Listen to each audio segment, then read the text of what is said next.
of the United States of America, and to the republic for which it stands, one nation, under God, indivisible, with liberty and justice for all.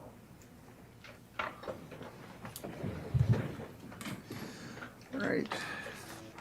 Public comments. Nobody has informed the clerk or myself of their desire to provide public comments. We'll move on to the minutes of the August 7th meeting, which were in the packet. What are your wishes? Motion to approve, Mr. Chairman. Moved by Chair Gibbs. Is there a second? Second by Supervisor Lemmer. Any discussion? If not, all those in favor of approval of minutes will signify by saying aye. Aye.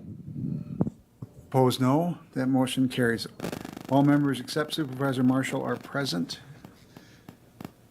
We're going to jump down to item 7A first. Presentation of the work of the Tax Increment Financing Task Force by its chair, former Supervisor Overbeck. So Dave, if you want to come on up.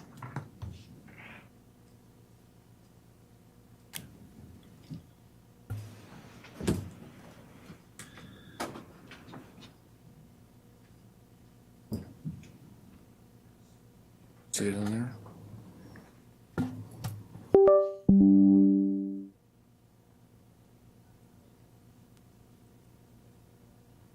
Then you can go to the, let's see, up here, there's some slides.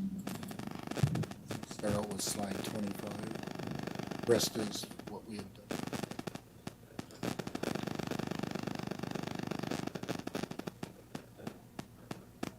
All right. I've got some homework, just these Okay. slides. Or I can pass those if you want. Thank you.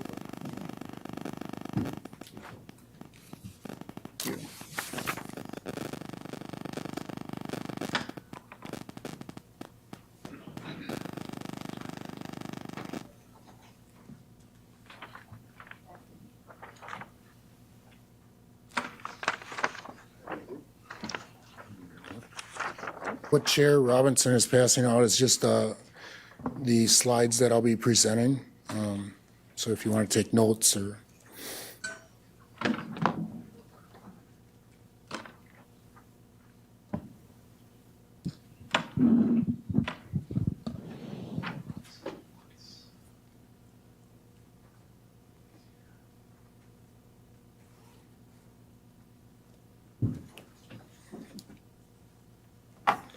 Okay, my name is David Oberbeck. I was chair of the TIF Task Force Committee, and our task was to identify and understand what TIF districts did within the different municipalities throughout Marathon County.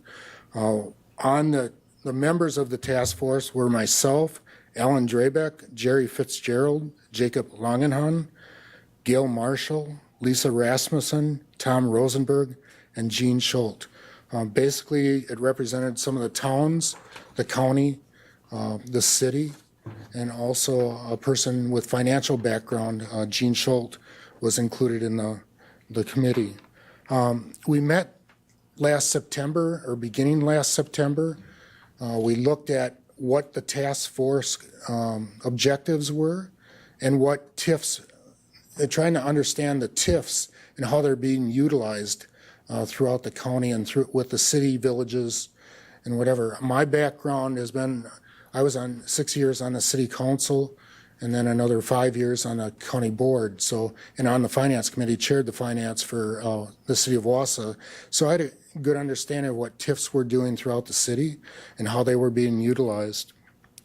And basically, TIF increment financing is basically a way of putting money towards development within the municipalities. You establish the base value of what that TIF, that TID or tax increment district is, set that, and then any increment or increase in value, as shown in the slide here, as that value goes up, that money is used to pay back loans, grants, forgivable loans, or whatever the incentives were given to the developer to create that project. So it's a mechanism in which you state that no development would occur in that area but for this type of financing. So it's somewhat of a difficult item to fulfill. And it should be looked at and scrutinized fairly, by the Joint Review Board on that basis.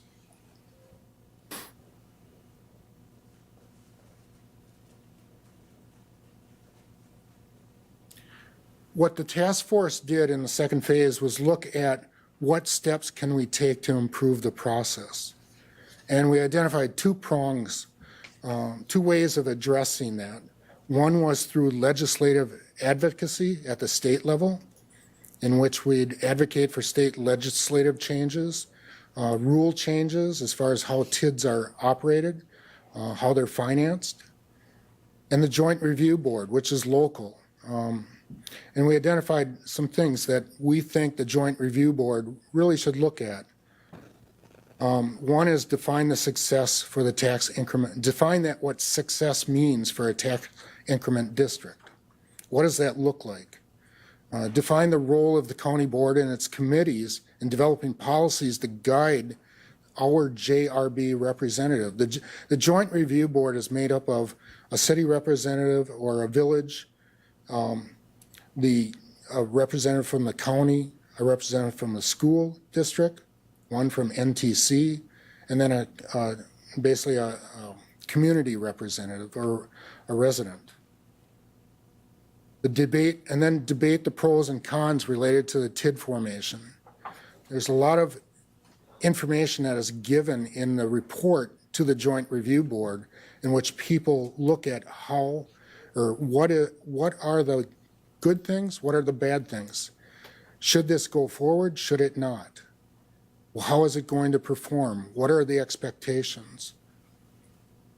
So we see the Joint Review Board in defining how that Joint Review Board or how our representative acts with the Joint Review Board and represents the county is a very important aspect of that process. Legislative advocacy. Legislators can change the requirements, change the rules based on it. This is a 50-year-old law and a means to finance projects. Has it changed? Yes. I mean, it's given more latitude as far as the type of projects, type of districts. So that has changed. Have the regulations changed? Have the guidelines changed? Yes. And we've got to keep up to speed on that.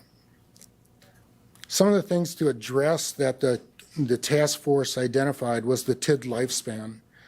Right now, that can be anywhere from 20 to 30 some years, depending on extensions and whatever. But that money, that increment, that increase in value is locked in for that amount of time.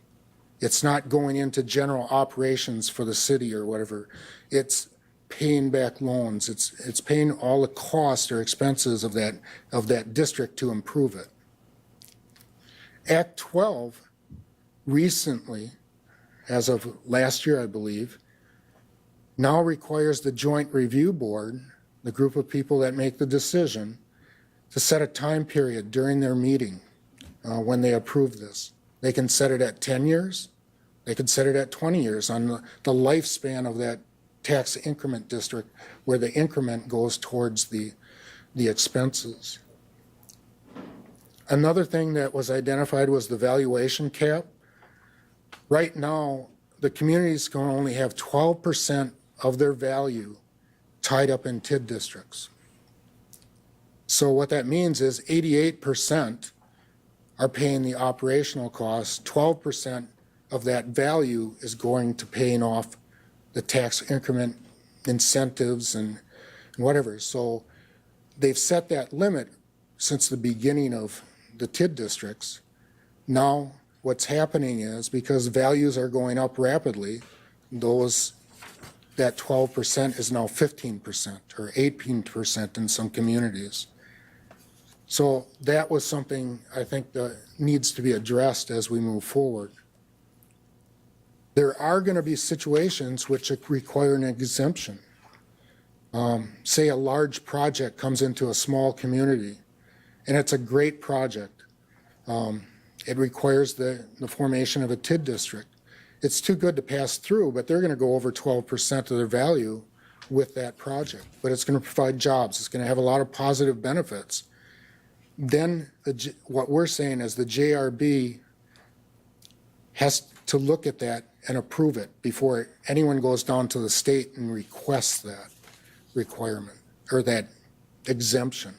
That way the community is informed, they've made a great decision, then they can move forward. So that was an important thing that the task force believed should be implemented. Extensions. There are a number of TID districts that have had extensions where the lifespan has been extended to beyond 30 years. Is that a good idea? What does that mean? Are they in the TID district in trouble and cannot pay back its loans? Or is it being kept open just to continually fund more projects? And they've created value. So our suggestion is one extension with a strict review by the JRB. So it sets a standard. Will there be exceptions to that? Maybe not. These are all things that would have to go through the state to be approved. And also the JRB, the Joint Review Board membership.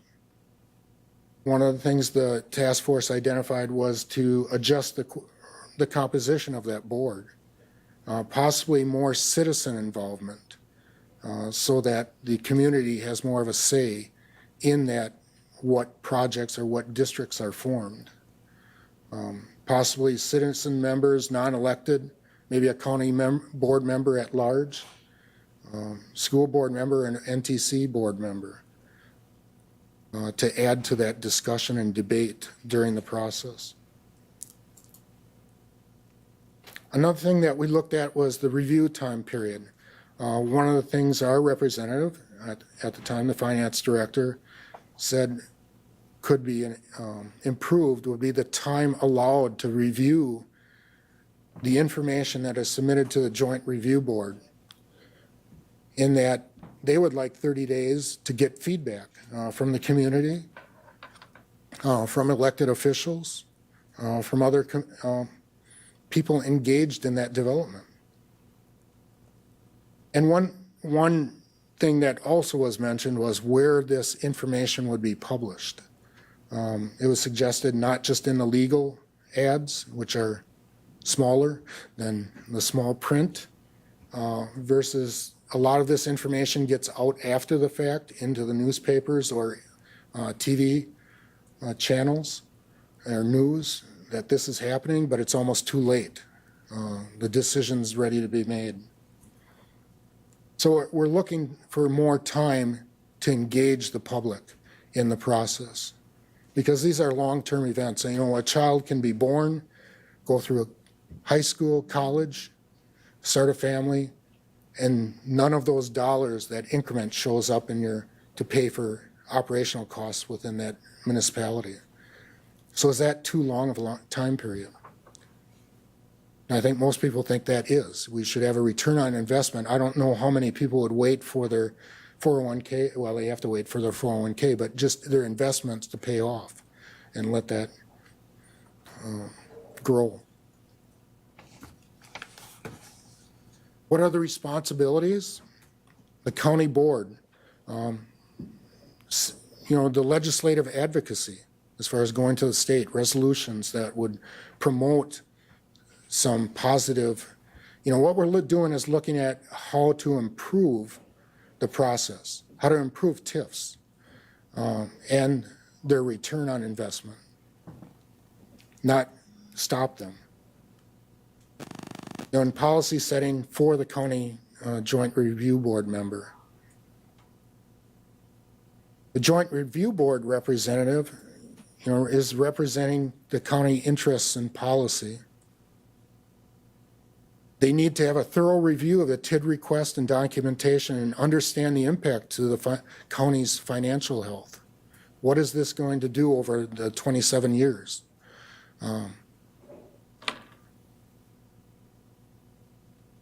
And one of the things that we identified in the process was if their documentation is incomplete with the right information as far as paybacks and investment and whatever, that we need time and they can request additional information to be provided prior to the Joint Review Board meeting. So then that would be distributed to all the Joint Review Board members to review and have the correct information in front of them. One of the important things is the review of the answers to the Department of Revenue TIF manual. They have 10 questions that are asked, and we'll go over those a little bit later. Just things that we should be thinking about while these TIDs are being formed. So those are real important for the Joint Review Board representative to go through and answer in their mind or be able to answer from the information that's been given to them. The presentation of the county's point of view to the JRB. Every one of the individuals there are acting on the benefit of their organization. So they want to represent the county interest. The school board should be looking at it from their perspective. NTC should be looking at it from their perspective and make sure it fits, and they debate how this fits within that framework. And then ultimately to vote or to approve or disapprove the TID. And that's usually done in one meeting.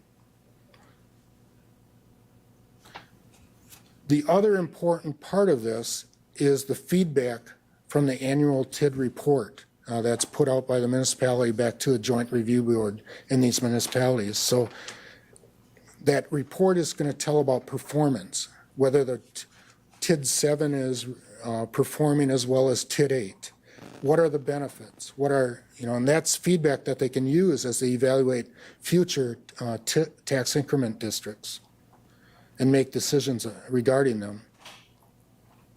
And then it also creates a way to participate in creating accountability for performance. If that TID is not performing, why not? Learn from that and then use that information to move forward with future TIDs.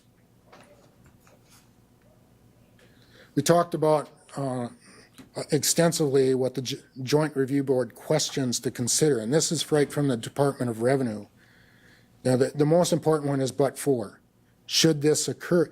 Can this development occur? No matter, is it going to occur without this use? If it could in the future at any time occur, then it's not eligible. And there's other questions, could it occur whether it's scaled back? Did similar projects, such as if it's financing a certain type of building or a development, have other developments proceeded without TIF or tax increment financing? What are the development's economic benefits? And those are increased employment, business and personal income, property value. Does it compensate for the cost of the improvements that are being planned? Do the benefits outweigh the taxes? Because the residents on the overlying districts are expected to pay their taxes and the rate of those taxes. The ones within the district are paying back for the investment that the municipality made in that district. The overall economic picture within the community. How does it fit within there? Does it provide something that the community needs during the long term? How do the TID benefit taxpayers in the district?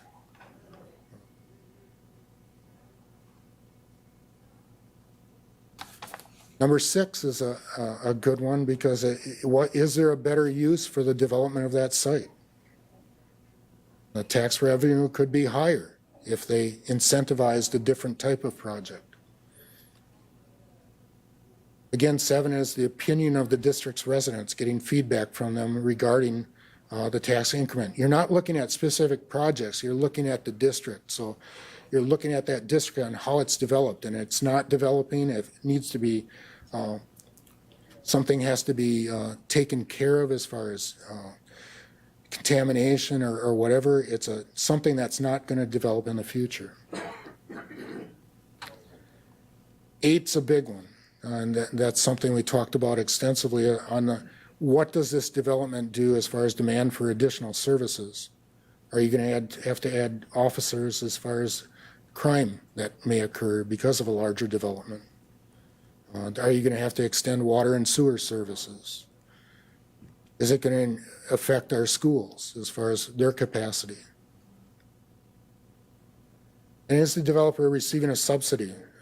Cash grants, incentives, forgivable loans are all part of the incentives that help bring this development to the city or village or town. And what guarantees are in place to ensure the development will occur?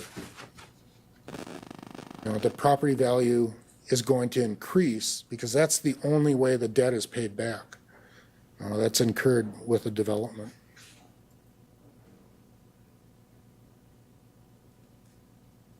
Some of the considerations we discussed for the Joint Review Board was transparency, and that included posting the JRB meeting notices on the county calendar and website so everyone is aware of it, because you can attend these meetings and contribute. Periodic review of the Department of Revenue, Joint Review Board decision criteria, that's constantly changing. They update a guidebook. So that's something to look at and see if anything has changed as far as how you go about developing a tax increment district. And then another thing that the TIF task force is recommending is an annual report to the county board on the existing TIDs within the county. And that might not be every TID, but it may be the highlights.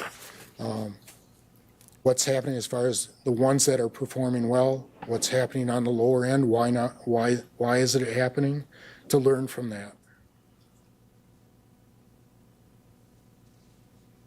Other considerations for the Joint Review Board would be that each of the JRB members views the value with their own lens. And that's what I mentioned before as far as seeing it from the perspective of the organization they belong to. They look at the return on investment from the increment growth and make sure that continually grows. Look at the length of time the investment or deferral of growth sharing occurs, because that's something that now the JRB controls. They can shorten that time period if the development is ready to go. There's lots of development planned. Can that be shortened to 10 years and then go on to the next tax increment district? Is there a clear schedule of the performance and laid out? So it has to have people working towards developing that tax increment district so it continues to develop at a fairly rapid rate. The size of the district, is it too large? Is it too expansive? One of the things with TID districts is you can go a half a mile outside of the limits. So that adds area to that TID district. One of the things that is really interesting is now they've done studies on what is occurring outside of a TID district versus what's happening in the TID district. If all development is going into the TID district and nothing is happening on the outside, you're going to surely go over that 12%. And you have to watch and analyze that to make sure that development is also occurring on the outside. And that may be a result of the TID district growing, that other businesses are basically growing to feed that business that you may have incentivized, such as manufacturing. And then talking about extensions, why they are occurring. Is it because they're not closing the district? That nobody has looked at the performance and have forgotten about what? We found situations where there was no follow-up on districts. And they just were kind of chugging along, not performing how they should be with an investment. So analyzing that, what will be gained.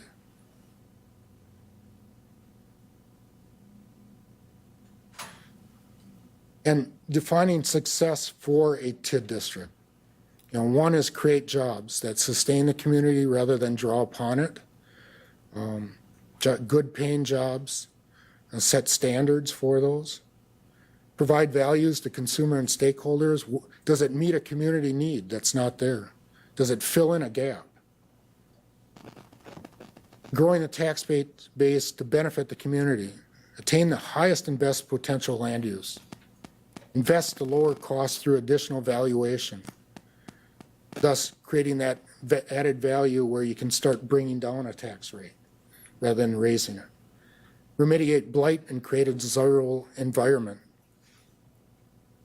Remediate challenge sites.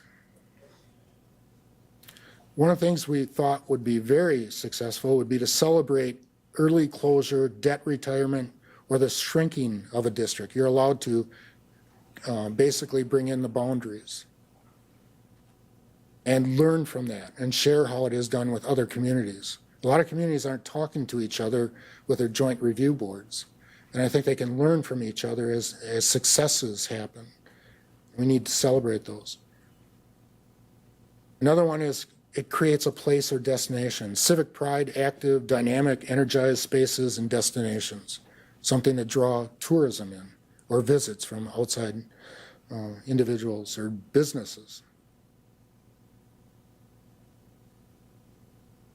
One of the last things we thought would be very beneficial would be to establish a tax increment district best practice guidelines and training for Marathon County communities. And one of the ideas was thrown out with McDevco. Is there a benefit to taking all this information that you gather through the Joint Review Board, discussing it? And there's varying levels of Joint Review Boards. You know, City of Wausau is fairly sophisticated, but the smaller communities that have got into that or they still have successes or whatever, sharing that information back and forth can make tax increment districts and the financing of them much more positive. So we saw that as a real benefit to moving forward. So that's what our findings were as far as how to improve the whole tax increment financing and the districts that they serve. I guess if there's any questions. Supervisor Lemmer.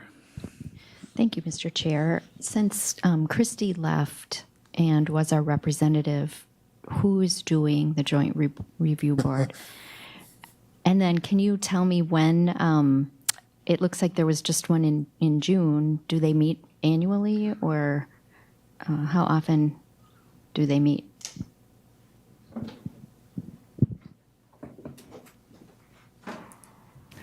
I think it depends on the purpose of the meeting. So like they'll have a quarterly meeting for an update or an annual review meeting, and then sort of as needed. So maybe you have to adjust a TID boundary or establish a new TID, close a TID. Any of those things typically are when it would generate a new meeting outside of the normal cadence of the annual review. So the June one at Wausau was reviewing all of the TIDs in the city. Supervisor Marshall. Thank you, Mr. Chair. One of the ideas that I had forwarded, I was unable to make the last meeting that you had while you formulated the responses, was where municipalities are over that guideline of 12%. Would it be reasonable to have our finance director work with their finance director to say what properties could be subtracted from those boundaries, as you alluded to move toward that 12%. Now, I understand that you can't go from like 20 to 12 and remove all those properties, but we could, that would, by changing the boundaries, take some of those properties and put them on the tax roll to the benefit of the county, the school district, and the citizens of that municipality. Was that discussed? Well, it was discussed in the context of reducing. One of the things I know the city did, we looked at TID 5 and we reduced it to half because it was doing better. One thing I didn't discuss is how donor districts work also. That's one reason a lot of cities or whatever won't reduce that. They'll start bringing in the value back into that to help those distressed type TID districts. Chair Gibbs. Oh, thank you, Mr. Chairman. So Dave, I got two questions. I guess one, the 12% limit, is that the base and the increment is the 12% limit? Or is it just the increment that's 12% limit as far as the amount of value that a TID can have as a guideline? It's the total value Well, within it's the base city. and increment. Right. Okay. And so then the other question I have is so if we have a TID district that has, and I was looking at it a little bit differently, if 12% was the increment, what impact does that have on the rest of the taxpayers? So I guess the question is the rest of the taxpayers being asked to pay for the operational costs of the municipality, the other 88%, if you will, if we had 12% in a district, are they asked to be paying the operational costs for the municipalities on the other part of the property tax? It's my understanding that the 88% are paying taxes into the operational costs. The 12% is locked into or more, is locked in to paying increment on that value. You still have the base value of that, which is in the 88%. But any value, a large facility or whatever that was developed there, is not. And they've enacted new laws now, which I don't totally understand, but there's reductions now for having, when you close a district, that you're not getting as much of a levy increase as a result of closing that district.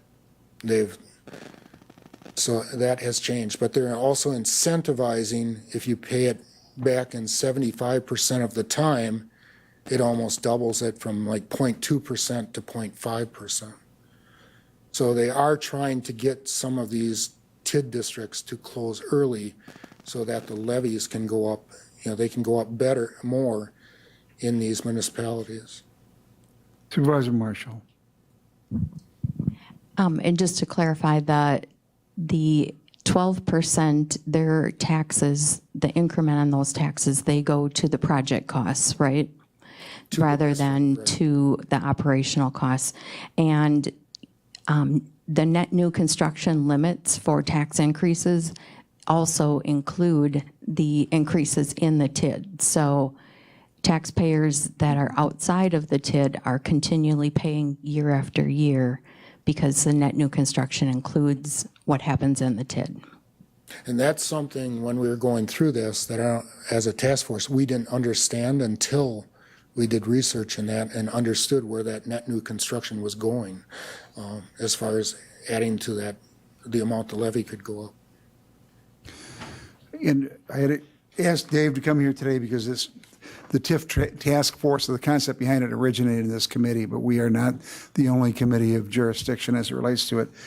Based on what I've heard, and I attended a number of the meetings, there are three areas of recommendations or categories. One is internal to the county, is how we approach TIDs, who represents us, what expectations do we have, and how do we manifest those issues and concerns at those meetings.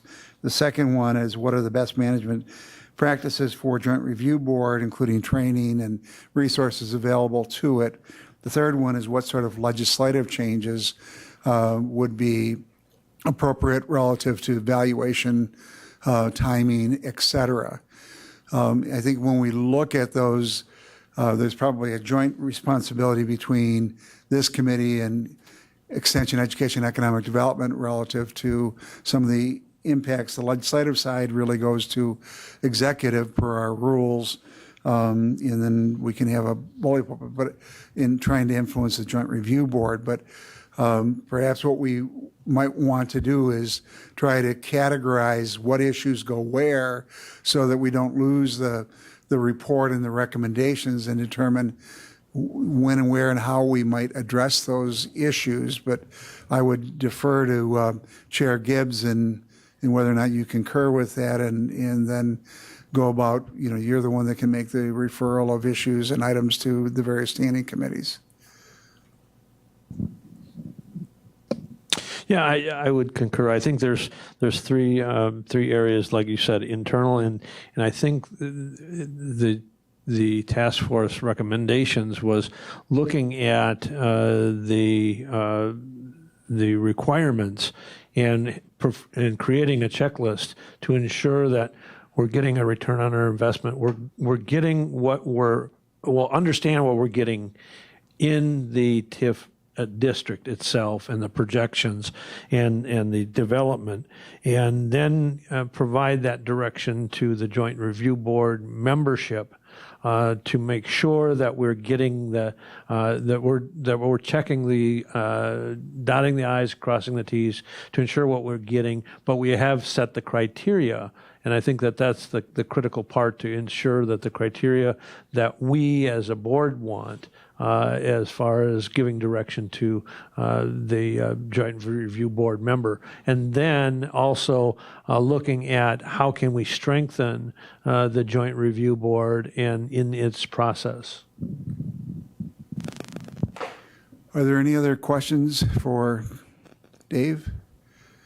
And I want to thank you for your leadership in bringing that forward and in presenting today. I know that we've got Peter Weinschenk in the audience, and he was at most of those meetings and he has a lot to offer, but we'll work with Chair Gibbs in trying to figure out which items go where, and then try to provide the notice. But I think that if we could look at those internals, what does the county do and how do we approach, and what are our standards, the best management practices for the Joint Review Board, how do they function in that training, whether it's through McDevco or someone else, and then what sort of changes would we want to see relative to future expansions, time limits, et cetera. So that makes sense. It's an educational item, but I think directionally that would be where we want it. I know that Supervisor Marshall and Mr. Weinschenk have been very interested in getting a report before us. I think that's an important, and again, thank you, Dave, for your work on this, and we'll develop a strategy and defer to Chair Gibbs and trying to allocate the work to the appropriate standing committees. Thank you. All right, thank you. All right, now we'll go back to, I think we're going to jump into the operational issues. And we'll jump to 6A2. We'll keep you guessing. Administrator Leonard.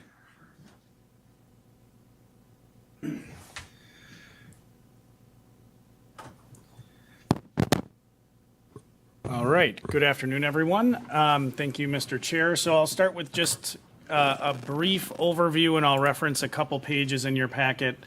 And my hope is to do an overview, and then if you have specific questions, we'll take those up. But just for a little bit of context, Section 4.20 of your ordinance lays out a general process that the county uses for new positions and reclassifications, both as part of the budget process and throughout the year.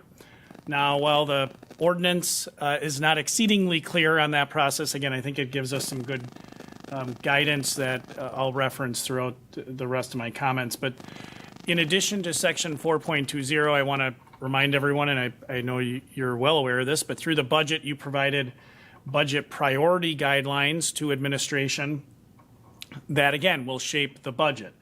Those guidelines also related to positions. Specifically, the direction was no new levy-funded positions, or no new positions that required additional levy is probably the cleanest way to say that.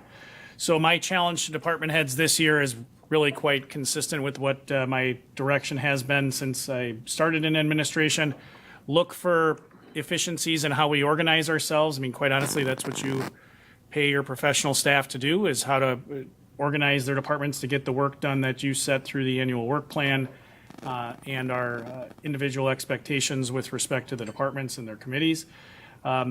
So a couple of guiding principles there. We want to really look at, in our administrative support areas, this year, the opportunity to how to set ourselves up well to centralize finance. I've talked a lot about centralizing finance with this department. I won't belabor the point, but the guidance to department heads has been, because we were decentralized, we had a fair number of positions, and you'll see a couple of departments that are good examples of this, where we had financial work being done by individuals that also did a lot of other, that I'll call just other administrative support. And particularly as you move up in terms of skill level relative to both kind of that accounting or fiscal support and office supervision, it gets really hard to recruit somebody who's really good at both. So we've been really looking for opportunities where we can say, hey, let's reorganize to separate out administrative tasks and or supervision of administrative tasks from kind of the fiscal side. So that has been kind of the guidance to department heads. I think that's really important as we move toward, again, centralizing finance, but also just in light of the challenges of a tight labor market. It's hard to recruit really skilled people, and we have the pressures of levying. With that background, if we look at, you have a series of memos and other supporting documents in your packet, and again, looking back at the ordinance section 4.20 and where we are in the budget. If you're in support of all of these, my sense is that you would provide direction to me through a motion that you direct me to include these reorganizations and or reclasses and new position in the development of the 2025 budget. I'll also reference in my comments that some of these have gone through their standing committees and others not. So we still need to do a little bit of that, but overall, I will start with the comment that I support every one of the requests that are before the committee. In accordance with your rules, they've all gone through that process of administrative review. So starting with the Highway Department Administrative Office Restructuring Plan, short explanation here is that we have administrative support positions, but what from the judgment of the Highway Commissioner is his team, what they really need is that more dedicated fiscal accounting background. So we're reorganizing the department. You can see here from the bulleted items, essentially abolishing a couple of one full-time position and also a casual position, and transitioning some additional funding to create that accounting position. So again, no additional levy support needed for that reorganization. This has gone through the Infrastructure Committee and it was approved to move forward in the process. The second item in the based on how the agenda is laid out is actually Conservation Planning and Zoning. So that is a little bit later in your packet, but that's page 16. Again, the background on this is somewhat similar. We had an incumbent position in that department that was a business manager, so they oversaw administrative operations. They did performance appraisals of administrative staff, supervised administrative staff, but also had a lot of fiscal accounting knowledge and involvement in the budget. Again, readying ourselves for kind of this centralization of finance. We underfilled, in our terminology, the business manager position with an accountant. And the department has been kind of looking at how best to organize itself. You'll see, again, what we have here is that reorganization to separate the administrative oversight, I should say, of administrative staff in an office manager, and have the accountant position formally created. And that will ultimately, when we centralize finance, have both a reporting relationship to the finance department and to the individual department head. There's some other things we're doing to clean up the org chart, but again, it can be done without any additional budget. It's really cleaning up and separating things that, in my judgment, should be separate, and cleaning up that organizational chart. So if you have questions on that one, this one has not gone through the Environmental Resources Committee. We anticipate doing that at their next meeting. But again, I support this as well. The other thing I'll say about the office manager position, while I think this is a good reorganization, as you likely know, Conservation Planning and Zoning is currently located on River Drive in a standalone building. I'm going to get it wrong, I think it's 210 River Drive, and they're going to be moving down to our Lakeview Conference Center. I've worked with Lori Miskimmons, the director of CPZ, to really look at the opportunities for that office manager, because they're going to be one of their larger departments that move down there, to really serve as a leadership position amongst other smaller departments that are going to be moving as part of that transition, which I think will serve us very well when we move into the A and B buildings on the Lakeview campus in the next several months. So again, this will go through environmental resources, but I don't have significant concerns. In fact, I think this is really again, another good way to look at organizing our administrative staff and setting ourselves up for consolidation.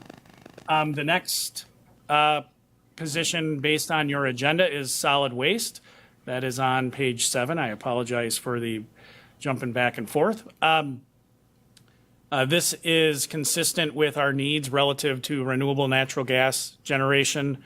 As you all know, we have a series of agreements with a third party that is going to be operating a renewable natural gas generation and cleaning plant on the landfill property.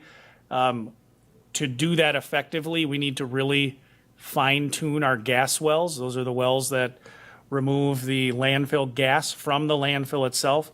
The quality of the gas and the quantity of the gas we pull out of those wells has a lot to do with the revenue generated from that third-party partnership. So the idea with this position is, again, to use landfill funds, that we would have an individual that this would be their job, really to be that environmental management specialist to assist in the operation of the gas collection and control system. We would time the recruiting, I should say, of this position with the operation of that renewable natural gas plant. Of course, it's not operating now, so Dave would continue to work with them and try to time that so we bring the person on at a time that makes the most sense for the operations of the landfill. Again, with the idea being the better job we can do with gas collection and generation, quite honestly, the more revenue we'll make through that partnership.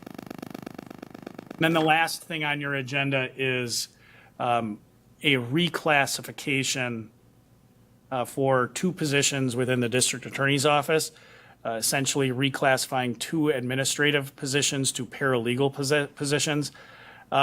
This does come with an increased cost, but again, reclassifications in my mind are somewhat different than new positions. The staff are largely doing this work now. This is not unlike the reorganization. In fact, it's very similar, almost identical to the reorganization that happened in the Corporation Counsel's Office. The practice of law is such that we're needing higher quality, more specialized legal support. And that is that paralegal position as opposed to just the general legal assistant or administrative position. So a portion of those positions, the DA is requesting based on their analysis that we would move forward with that. That makes sense from my mind. It will come at a small increased cost over time. The ranges for those 2 positions, they are available. All of our salary information is available on the website. They do overlap, so we don't anticipate necessarily an increase in our first year operations, or certainly in this year's operations. This would be included in the 2025 budget. But the rationale is, again, consistent with what we've done in the past. The work is demanding that higher level of support, so I too support that request. I know that was a lot in relatively short period of time. This one I would also indicate has not gone through the the Public Safety Committee, so that would happen at their next meeting. And the position at Solid Waste likewise has not gone through the Environmental Resources Committee, and that would go at their next meeting. So again, happy to answer any questions. I know that was a fair amount of information relatively quickly. Are there any questions of the administrator? Supervisor Lemmer? Thank you, Mr. Chair. So just help me understand a little bit. Are these positions coming with extra training? So for instance, let's take the highway department one. It looks like it's a accounting specialist who's being reclassified maybe as an accountant. How are the skills that are different and needed going to be addressed, going forward? Is this considered, a lateral move, or is this a promotion? So we have an individual that has been doing accounting related work for the for the highway department that currently works there. That's the 0.5 limited time accounting specialist position. We're abolishing, again, on page 4, we're abolishing an open administrative specialist position and a 1.0 limited term employee casual accounting specialist position already. So the job requirements are different. The person is going to have additional training. We don't have any concerns about having this person move from a limited term employment accounting specialist to a full-time accounting specialist because they're doing the work. It's cleaning up the org chart moving forward. When we centralize finance, the training for any accounting specialist position throughout the county, I really view as something that Sam is going to take a lead on, as opposed to tasking the departments with overseeing accounting specialists and accountants. I hope that answers your question. I don't have any concerns about training. Yeah, I just want to make sure that there's credentialing going Yeah, so that we absolutely. truly do have the expertise and you're not just putting some hat on somebody without No, the setting person that person up for success. Yeah, this person, I believe, Jim, she's getting in her accounting degree. And it's not just for that position. It looks like a lot of these are changing their titles. I just want to make sure that they're going to be supported fully with a pathway to move and get that expertise. Understood. I think that's fair with all of our positions. Paralegals, for example, sometimes require a credential, sometimes do not. It's really there is work that dictates what level.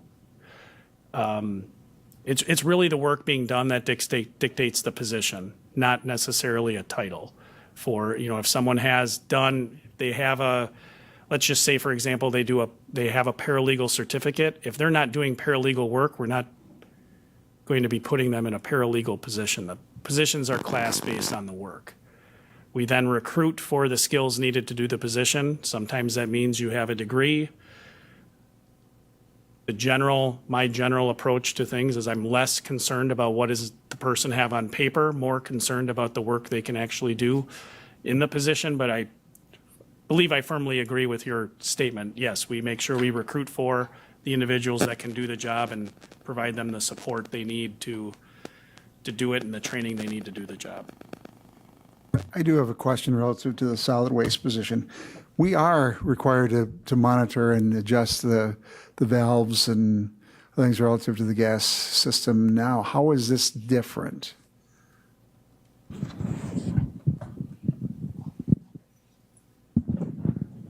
Thank you for the question. So we are required, what we do right now is really just environmental compliance. We need to do this once a month. Usually takes one of our techs about 3 days to run all 70 wells on the hill. And we're really just doing it out of maintaining compliance with the environmental laws.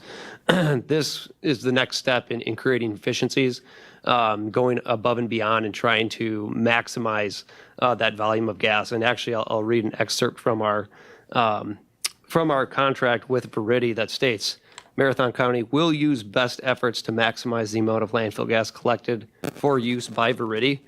And furthermore, in the site lease, it specifies that Verity can terminate if it determines in its reasonable discretion that the landfill is not generating sufficient quantities of landfill gas.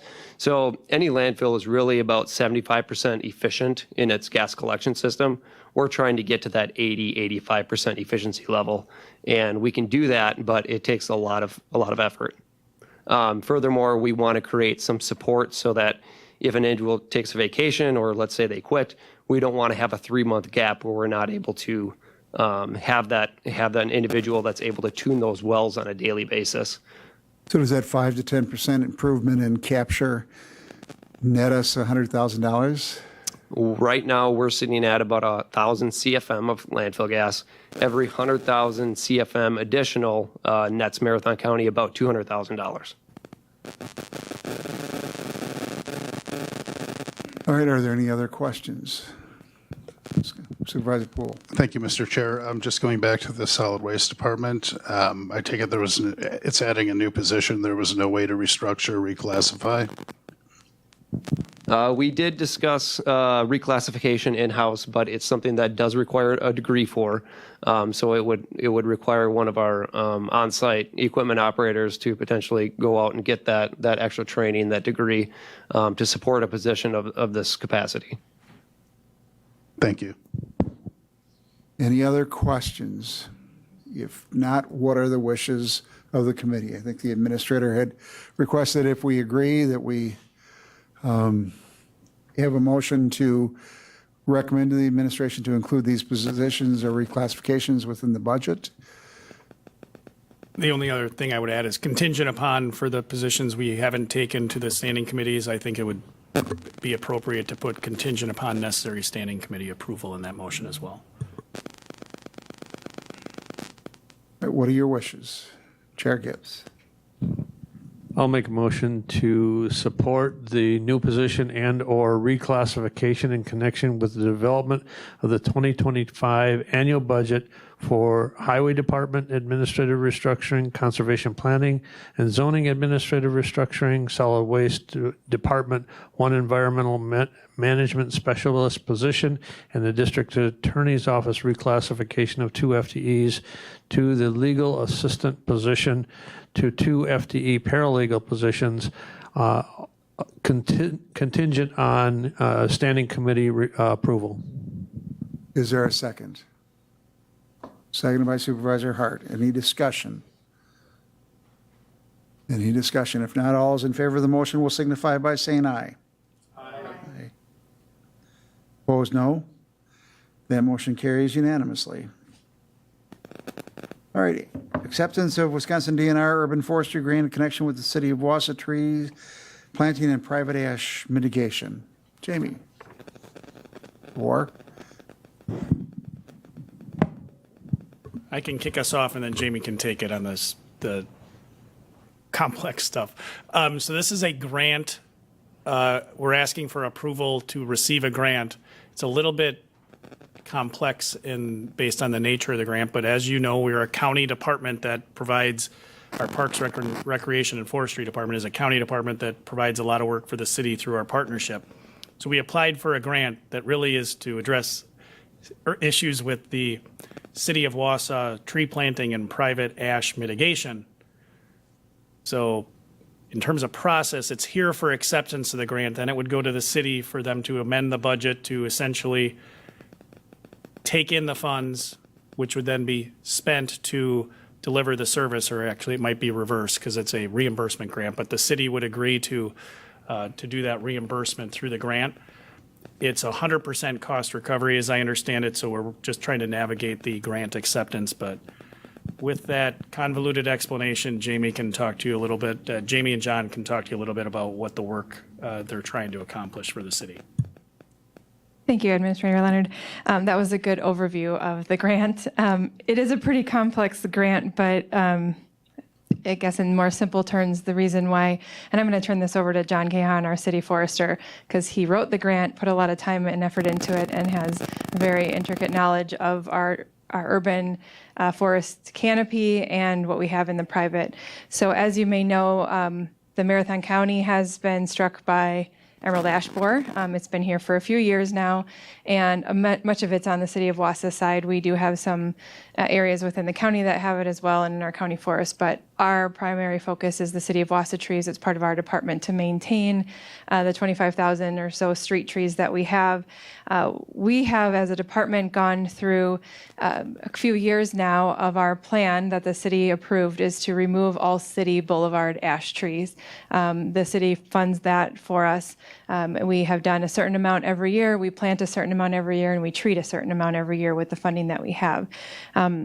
One of the big problems that we've seen within the city is there is also a lot of private ash trees within the city, and it's pretty expensive to remove a tree, especially a big, large tree. And so trying to look at how we can work with our community to mitigate some of that. We do have an ordinance that allows us to go in and make sure that a tree is removed if it's considered hazardous. But John saw this opportunity in talking with our urban forestry department of the DNR that this grant was available.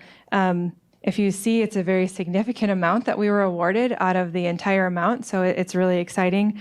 But what it will do is it will provide opportunities for houses within the Wausau area that are in the low-income areas to apply for a grant that will pay for their ash tree removal, essentially benefiting the city by removing that ash tree, but also helping out that homeowner to pay for such a cost that could be detrimental to them or could provide damage. So John has done a lot of work on this and has met with the Hmong community to also reach out to them as well as working with our Community Development Authority to decide how we reach households within that area. So because we are a county department, this comes through the county. It will be going to the city. One thing is this, we haven't announced this to the city quite yet because the process for the DNR is that it needs to be approved, and then they provide a press release of all of the communities that received the grant, which will come out in early September.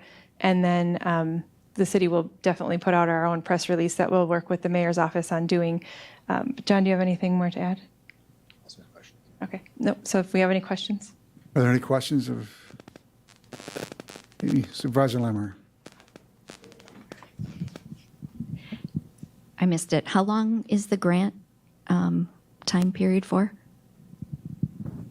It's a 3-year grant.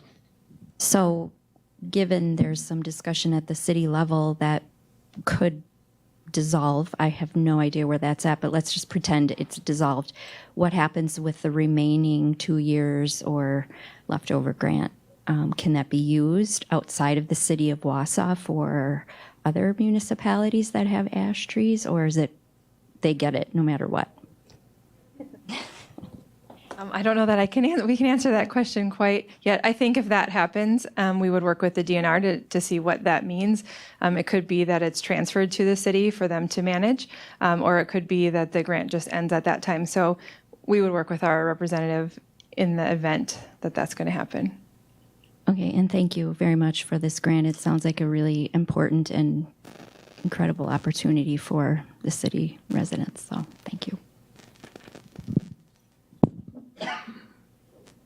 Having paid for 13 ash trees to come down last year and a few more to go, it's an expensive proposition. Any other questions? If not, what are the wishes of the committee? The issue before us is acceptance of the grant on B. Supervisor Hart. Moved by Supervisor Hart, seconded by Supervisor Lemmer to approve acceptance of the grant. Was any discussion? If not, all those in favor will signify by saying aye. Aye. Opposed, no. That motion carries unanimously. We'll move on to item 6B, 2025 Capital Improvement Plan. Deputy Administrator Holman.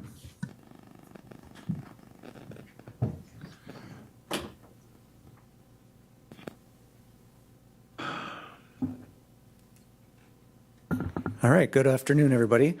So this is the second time seeing a list that looks somewhat like this, although there have been some revisions made to this one since you last saw it. As a reminder, the memo in the county board packet explains that this project list is just a list that helps with the development of the budget process. So there could still be potential changes through the time that the administrator's budget is handed over to the committee and the board, but then of course the board then has time between that point and actual budget adoption to make any other changes it wants. Up until the day of, I think we've made some changes. So it's not fixed in stone, but it has gone through some revisions just to kind of filter it based on some criteria like is it end of life? Is it something regulatory? Is it maintenance?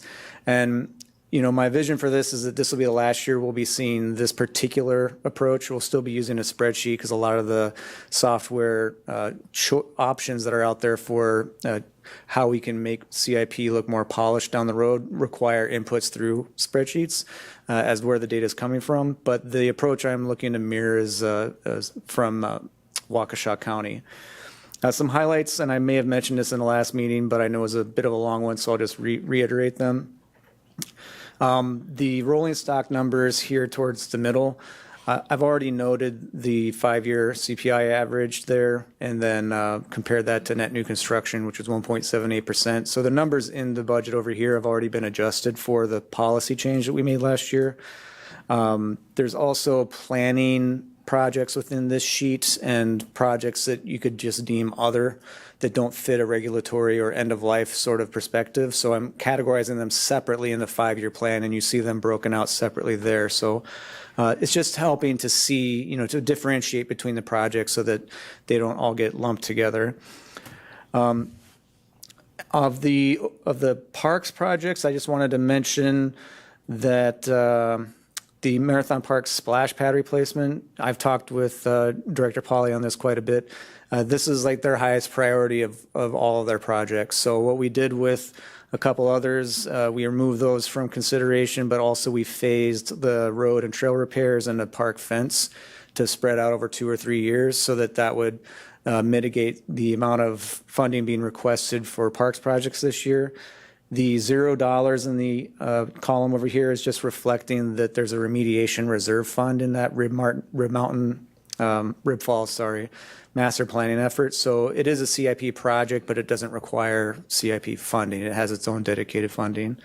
So the $375,000 here, it may be prudent to move that up to $400,000 as we continue to deliberate, between now and I can't remember when you're handing the budget over, but soon.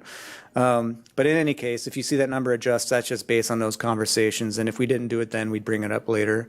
But again, I just want to emphasize that those projects at parks shrunk considerably because of the splash pad being something there's been a water feature in the park for over 100 years, and it's something that they have got a lot of phone calls about this year. Another thing on the sheriff's office projects, these are things that historically fell under the umbrella of facilities. We broke them out to make sure, just to be consistent. Yes, facilities does run a lot of these projects. We don't run every single project on the list, but it made a lot of sense to carve those out and make sure you saw where those projects were being, what they were addressing. So like you see 2 elevator modernization projects there. That's 2 of multiples that you'll see reflected in the 5-year plan, where there's a couple $100,000 each year allocated to modernizing these elevators, and we own approximately 20 of them. And then you've got the UWSP Wausau project. This is phase 2. So for those who weren't on the committee last year, it was a much larger project in terms of scope, and rather than take it all in one big swoop, we broke it into 2 phases. So last year, we replaced the burners to a single fuel versus dual fuel. We got moved away from fuel oil, replaced some controls, and then the second year, this is a bigger move in terms of replacing one of the boilers, which then precludes the need for 2 additional boilers in another part of the building that you can't get parts for anymore. So rather than trying to keep putting duct tape and bubble gum on those PK boilers, we're getting rid of them. But that's why it says ongoing there rather than new. There's a couple others in here that were delayed, but we did a new budget assessment, sort of like sorry to scroll back up, but on the Lakeview Plaza sanitary sewer replacement, we discovered along the way through working with the architect and others that we needed to add some bathrooms if you actually did fill that space up to meet current code. So that's something that we said new because the number was new, even though it was a project we'd seen before. Most of the projects up on the top portion are recurring, so they're pretty standard. You see those every year. The only thing that really jumps out there is in the annual restroom replacement. This is a fund that was set up, I think, for 6 or 7 years before my time. But the amount is typically $75,000, but that's higher than $75,000, which is the typical recurring amount because the location of the bathroom is in a floodplain. So that just triggers a lot of other requirements that you need to fund in order to replace that restroom. That's at the Dells of Eau Claire, if memory serves. And I think I won't belabor the point unless you would like me to go into further detail. If you have any specific questions about this particular project list now or in the future, I'm certainly at your disposal. Just real quickly, I want to touch on or look at the, oh, sorry, that's a different item. I apologize. I'll stick here. So the issue before us today is whether or not we want to accept this as sort of the planning document by which the administration will put together the 2025 capital budget. And if you turn to pages 29 and 30, you see the continuation of the projects, but then the delineation of what the funding source is. And so that they would look at whether it's KIP fund, balance tax levy, ARPA funding, other funding sources, and then bring that back at a later date. But this is sort of from a planning perspective as we've adopted the priorities, the assumptions, sort of a directive that this is the list that we should focus in on. I think we would look for the standing committees to weigh in too if they have recommendations relative to any of these projects or programs as we go through the budget process. So are there any questions for Administrator Holman? Supervisor Poole? Yeah, this is more along the lines of hope for the best but prepare for the worst, just thinking about the UW. And this might be long-term facilities plan, but is there a contingency plan in place in case it doesn't open? And would funding for this budget make sense to delay a couple of years until we find out which direction they're going to go? It's a very good question. We did speak about this quite a bit last year. To rehash some of the points, it's difficult to know for certain, where UWSP Wausau is going to end up. It's completely appropriate, and a question's been raised about what's the nature of this funding that we're trying to do here for this campus that has a lot of questions around, at least statewide. There's a degree of uncertainty. I think, from a facilities perspective, the way I spoke to it was to say the county owns all of the buildings on the campus, and the project is in the central heating plant, which is tied into every facility outside of the Civic Center, which is a standalone. So by initiating the project, you're essentially, this second phase removes a boiler that's, I think it's a Whirlpool from the 50s, that should you lose the capacity to heat the campus essentially, then now you're shutting down the campus, operations have to cease, at least in heating season. And then same degree, there's some still heating happens during the summer to balance out humidity and whatnot, but heating season over the winter, you would have some serious issues if some failures were to occur. So by getting this done, you get past that risk, and then you situate the campus for whatever purposes now and into the future to be secure as far as that central heating plant is concerned. There's a long list of things that are also needing to be done on that campus, which are reflected in a 5-year plan.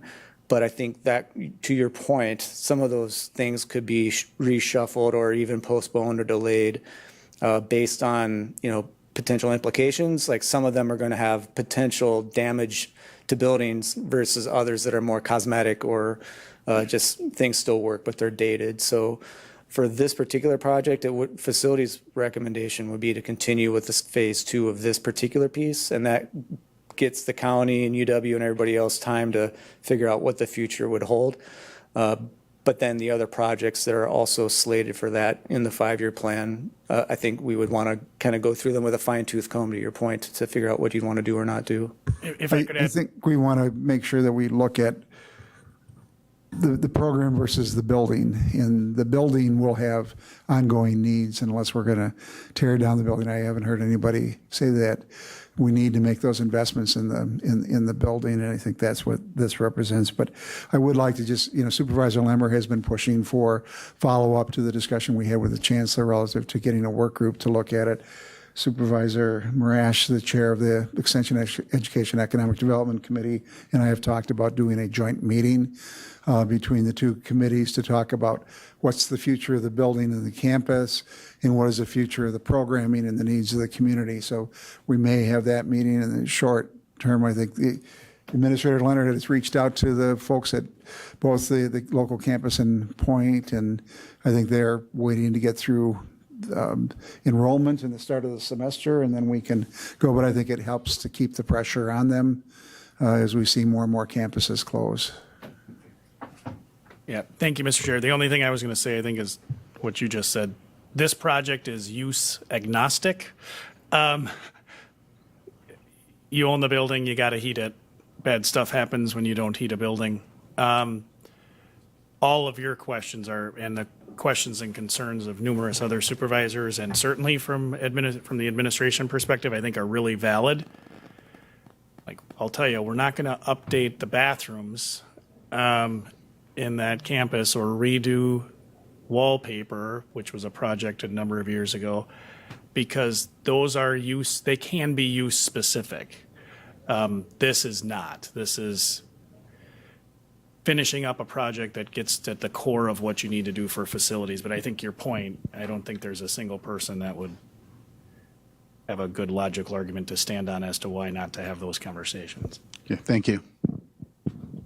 Other questions? If not, what are your wishes? I think we need to, Supervisor Marshall. Motion to accept the report, the 2025 capital plan. I think the motion would be to refer the proposed 2025 capital improvement plan to the county board. If was that what I heard? That's what I thought I heard. Is there a second? Second by Supervisor Lamry. Any discussion? If not, all those in favor of the motion to refer the KIP to the board signify by saying aye. Aye. Opposed, no. That motion carries unanimously. 5-year capital improvement plan. Chris. Thank you, Mr. Chair. So this is getting closer to the direction that we want to head in. It mirrors the approach that Waukesha County uses, and this is what they would call the long form, which identifies all the projects within the current capital budget adopted and proposed. So you'll notice that the numbers here are in a proposed column, so essentially the list of potential projects. So after budget adoption this year, I'll go back to this form and I would fill in the numbers for whatever they were, and each of the projects were actually adopted in the end. And then on the same page, which will certainly ease with drafting resolutions and whatnot in terms of the 5-year plan versus a project list or capital budget, you can see that there's a 4-year look ahead that's just for planning purposes. It's looking forward to say, nothing's committed here. These are projects that are identified as coming down the pike. You've got the new asset management software we'll be adopting will help inform this back and forth.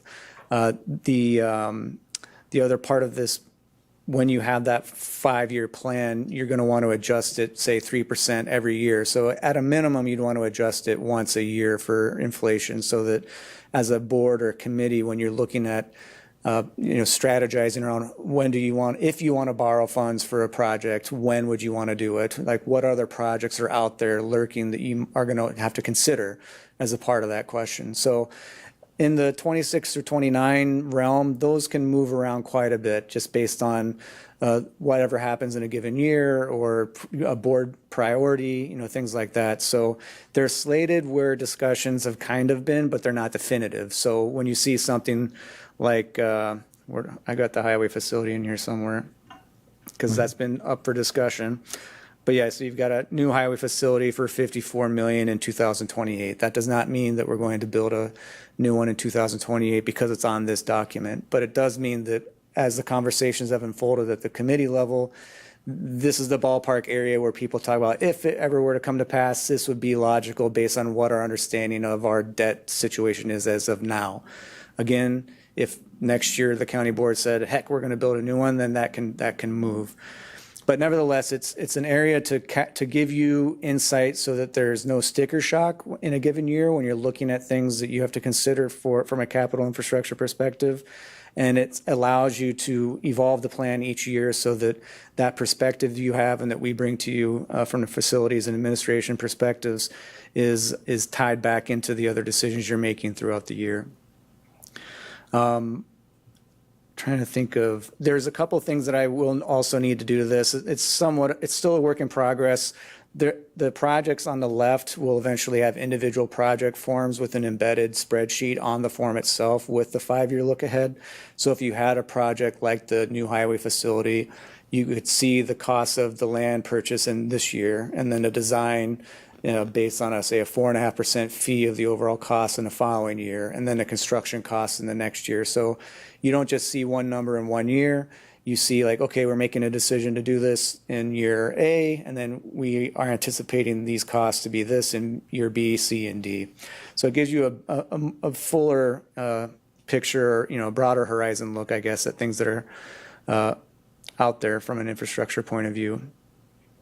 Another thing I'll want to do is at the top, sorry for scrolling back and forth, but solid waste and CWA are both departments that fund their capital infrastructure without CIP funds. So what I would want to do is, as these are spread out over the 5 years, as they have their own planning, just like other departments, I want to make sure that I carve those funds you see in those columns out of the bottom line so that you can have a better appreciation of, like, okay, for when it comes to county department CIP funds that could be anticipated or considered in a given year, you're not looking at that number including CWA and solid waste.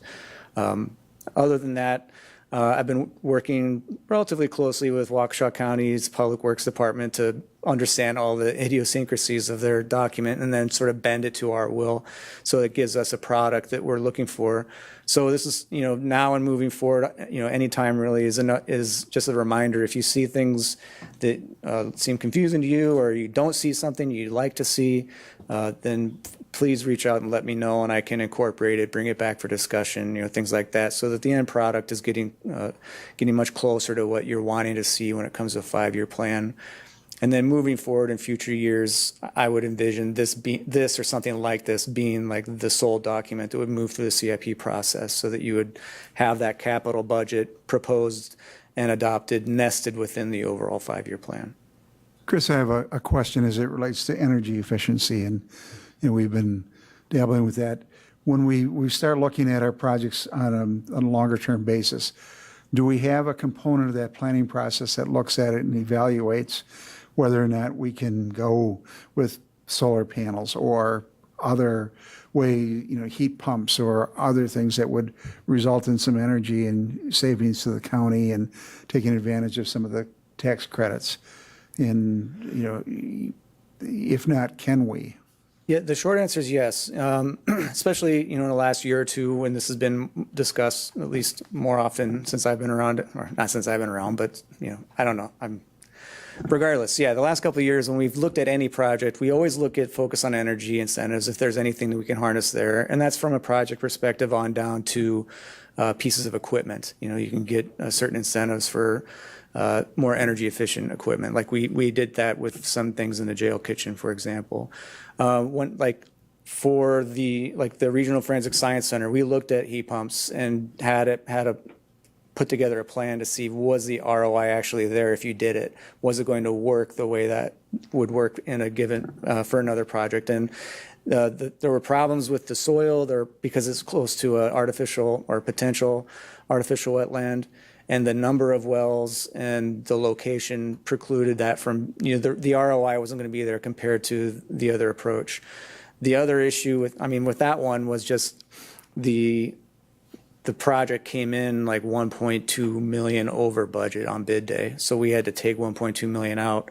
So that in that particular situation, there's challenges, but if there was room within a budget, say bids came in lower and we knew that, okay, it cost $50,000 for extra steel in the roof to support a panel, and that was the direction we went ahead, and you could do that and afford it because you've got the funding there. But I think if there were points in time where you would prefer that say it came in over budget and we pulled 1.2 million out to get it back to budget, and you still wanted to add 50,000 back, then we could have that discussion for any project looking forward, or any existing facility too, for that matter. So yeah, I think that's definitely a possibility. I've talked about this with other vendors in terms of some of our higher use facilities for energy, and because not every building is going to be best situated for a rooftop panel.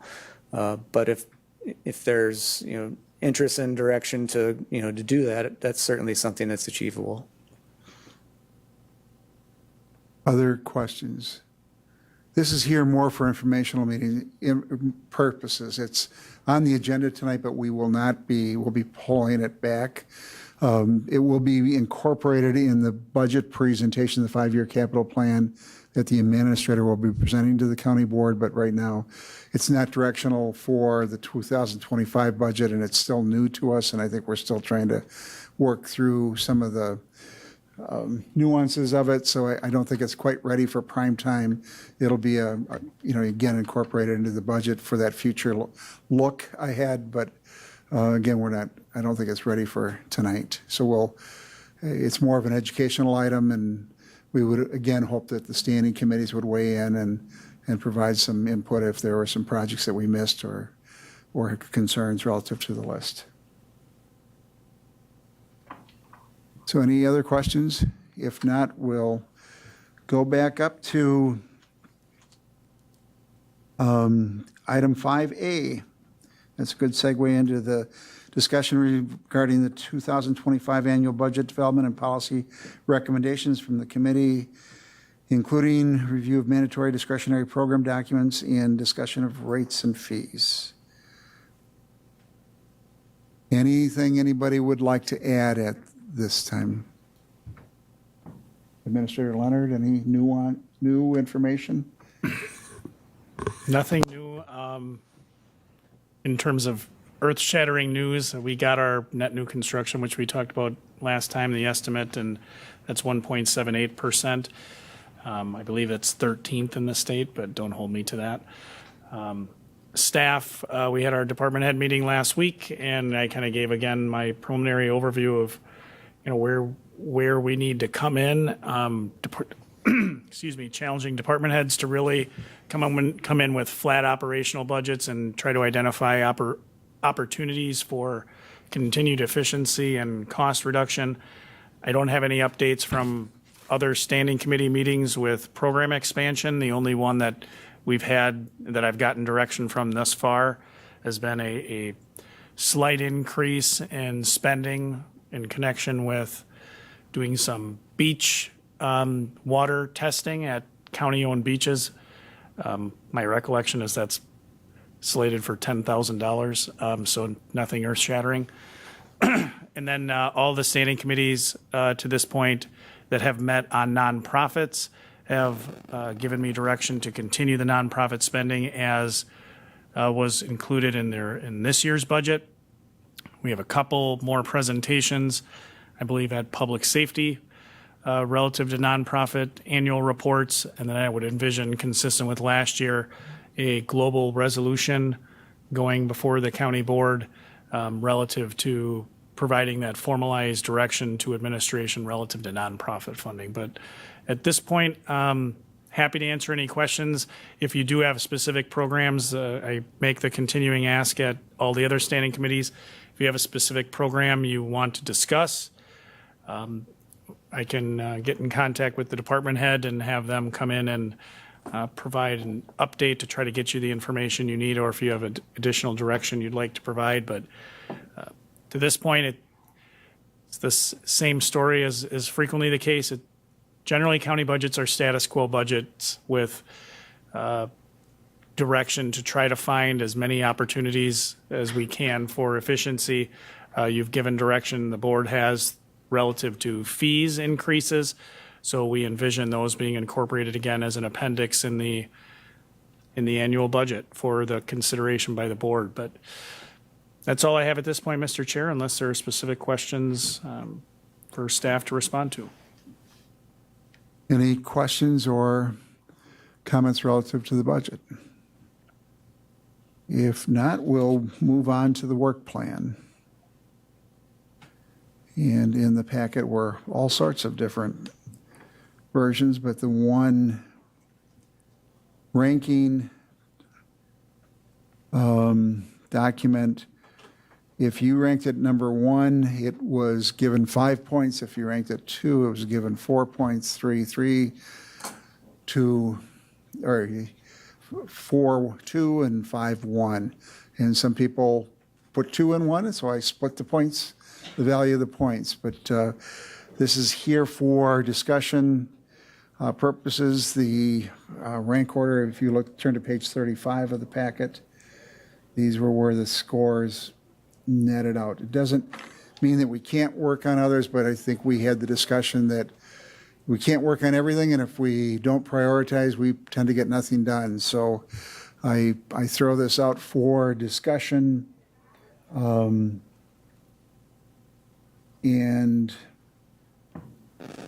I think we cut some things off. The first one was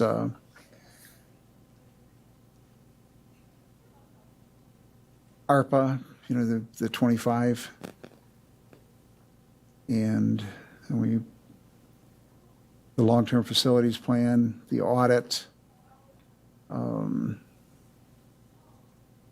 other things. It was an Excel spreadsheet that got compressed. But we have tax increment financing properties, or tax increment property process, tax increment financing, benefit design and delivery. Do you have any thoughts as to what our priorities should be, and particularly as it relates to immediate future? I think ARPA, obviously, there's a deadline of December 31st for the obligation of those funds.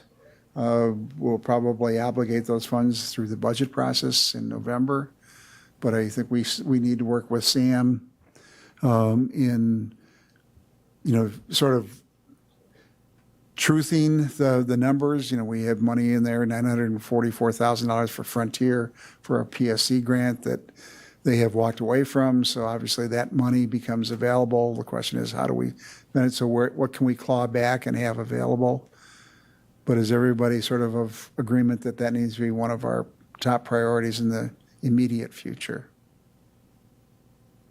I'm doing this through consensus, so that is everybody is nodding. And we then had the long-term facility and the long-term facilities plan as a priority at 13 votes. And I think that's trying to figure out what we're doing with our facilities, vacating them, investing in others. We're going to, at our next meeting, have a presentation from Jim Griesbach relative to the highway facility, so that several people have said they wanted to know information early in the process versus later in the process. So we'll be bringing that one in because it's a significant investment. Does that make sense for us to look at and focus some time on? And then I think there was a lot of support for doing follow-up to the audit. I know the administrator and staff are working on compiling a list of those next steps and those items that were flagged in the context of the audit. I think you saw some of that today in terms of the reclassifications in an effort to get more control and training in place. So I think that they've already begun to address some of those concerns. But I think that we need to, as a committee, look at where there may be a need for additional resources and/or policy changes. Is that one of the top priorities? And again, I think that would be something we would do this fall.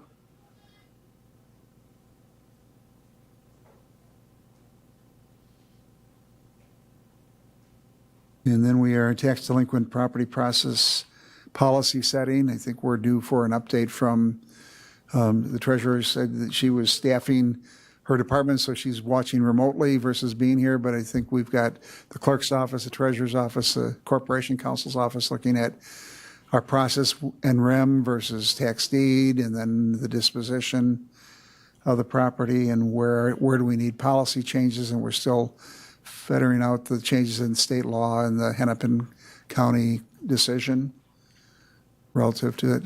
Supervisor Marshall. It would be good time to get an update on the tax deeded property. How many properties are in the MREM process? How many tax delinquent dollars have been collected? I think it's been about 6 months since we've had an update. That'd be great. We will do that in September. Cody?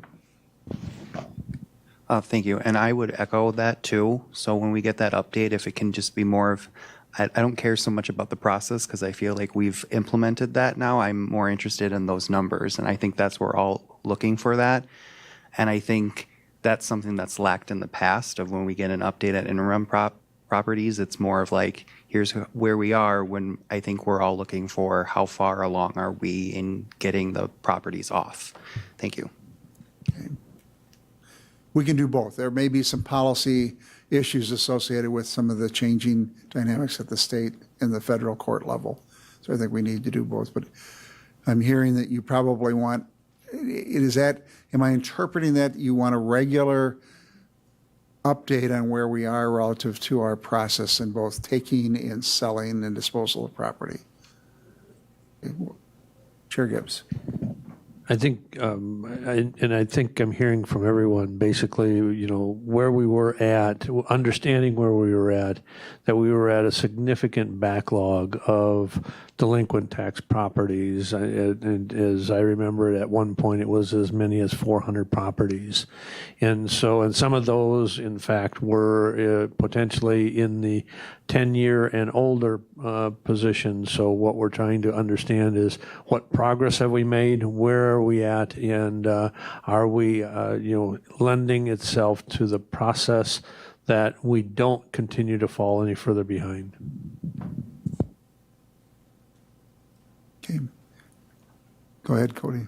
And then another thing on that is I'd like some sort of update of how the public can find this information, because I've now been approached by a couple different people, a constituent and then someone out near my hometown who's looking to purchase one of these properties and is having a difficult time trying to figure out how that process is playing out. I know that if I reach out to the treasurer's office, I can usually get a number as to this is the number that it's in that 400 list, but I've found that it's difficult for the public to find that information, so I would like an update on that as well. Thank you. Okay. I think we could take that in where are we in the takings process on the tax delinquent, and where are we relative to the use of the Wisconsin surplus property. So I'm assuming you want both.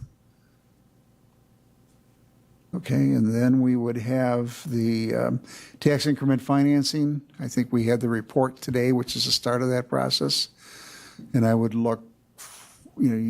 defer to the county board chair relative to our role versus other roles, but I think that we need a plan on how we can move that internal processing, education and best practices for the Joint Review Board and legislative changes forward. But we started that today.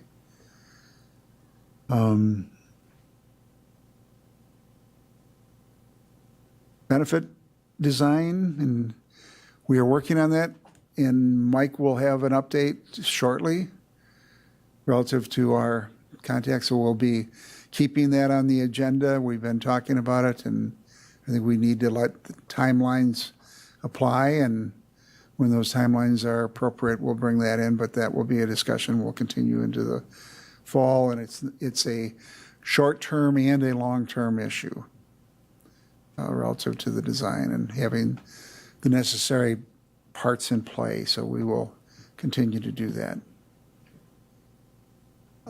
We started to lump the sale and disposition of the property, like the administrators taking some initiatives, but those were the top priorities. And rather than go through everything, was there something that we didn't list in the top priorities that you feel that is important for us to be involved in. Obviously, our implementation of the strategic plan, although we don't have lead authority on any specific areas outside of efficient use of tax dollars and other things, but I know that Supervisor Poole, you have been an advocate for the evaluation of program efficiencies and the whole issue of tracking and displaying it for the public relative to dashboards. But are there some items that you would like to see us focus in on that were in that lower listing? The conduit bonding. Supervisor Lemmer. Yeah, since this is a 2-year plan, right, I would assume we can really hit all of these. I know I said this in my email to you, but as an educator, I used to plan my year in September in pencil, but you'd hit all the benchmarks and then you'd revisit them and swirl around. So I'm hoping we can do this. I know prioritizing is one thing, but it'd be nice to pencil in some of the others because I think they are important. The strategic plan is important, and I think the conduit bonding remains important. So I feel like we should be able to do all of this in 2 years. I would just echo or express a word of caution. While it's possible to touch on everyone, it's not possible to deal with policy issues associated with all of them. This meeting took much less time than I thought it would based upon, we had a couple of agenda items drop off. It is very difficult to, if you want to have 5-hour meetings, we can get to everything, but if we want to do that, we'll try. But I would just express caution on our ability to get everything done, just given the magnitude of the things that come at us, like the grant today and other things. We'll try. And it's not only us, it's the question of administration. To prepare and put an item before us from a policy perspective takes the work of everybody in the outside tables to do that work, and their resources are somewhat limited, so we'll try. But I think unless I hear objection, we'll try to focus in on those top 5-6 items for the short term, keeping an eye on the entire list, but focus in on those for the, I think that whole issue of cultural competency, HR policies, they are important, and we will try to build those in when we can. That makes sense from a perspective. I don't think we need a motion. It's sort of driving and educational, but it helps us in setting the agenda. As Supervisor Marshall, I think, is learning, we tend to move that agenda around quite a bit in preparation for these meetings based upon what's ready and what's not and what has come up. All right. That takes us down to committee items for future discussion. Do you have anything? We've got a pretty full list. And our next meeting is September 11th. I would ask a question relative to our second meeting in September. The second meeting is scheduled for the 24th, which is the last day of the Wisconsin Counties Association meeting. We moved the county board meeting to that Thursday. Is there any need to, or Chair Gibbs? Well, I think that the recommendation from the executive committee was to move and join the 19th, so there would be only one board meeting, and that was the education and the voters meeting would be on the 19th, and we wouldn't have a Thursday 26th meeting. I thought that was the direction exec had. I thought it was too, but I thought I saw on the calendar that it was moved to the 24th, so I thought maybe there was. And that's the wrong date. That's actually, it's the 25th, and if we moved it to the Thursday, it would have been the 26th, but that was a misprint by, unless this committee deemed necessary a second meeting. So do we want to move our meeting then to that Thursday at 3, should something come up? I'm seeing yes. So we would then not, Thank you. Is that Thursday, the 26th of September? no, it'd be the 19th. Okay. So we would meet on the 11th and the 19th. Does that work for administration? Trying to make our meetings meaningful and timely. So we will move the meeting, you'll have a full 19th, but we'll have a much freer next week. Is exec?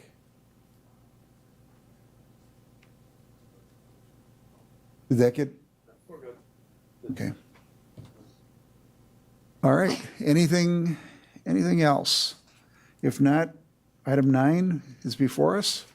Moved by Chair Gibbs to adjourn. Is there a second by Supervisor Poole? All those in favor of adjournment will signify by saying aye. Aye. Opposed, no. That motion carries. We are adjourned.